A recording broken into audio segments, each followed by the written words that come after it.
نبی پاک صلی اللہ علیہ وسلم کے گھرانے کی شہادت اور حضرت صالح علیہ السلام کی اونٹنی کے قتل پر اللہ کا عذاب۔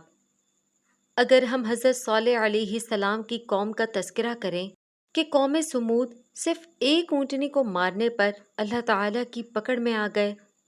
اللہ تعالیٰ کا عذاب ایک فرشتے کی چیخ یا چنگھاڑ کے ذریعے آیا، جس کی آواز کی وجہ سے ان کے کلیجے پھٹ گئے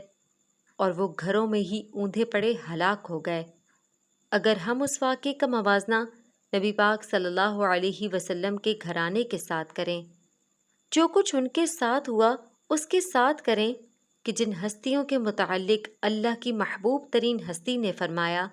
کہ جنہوں نے ان کو اذیت دی انہوں نے مجھے اذیت دی، اور مجھے اذیت اللہ تعالیٰ کو اذیت دینے کے مترادف ہے۔ نبی کریم صلی اللہ علیہ وسلم کے گھرانے کو شہید کرنے والوں کا کیا انجام ہوگا، اور جو اب یزیدیوں کی حمایت کرتے ہیں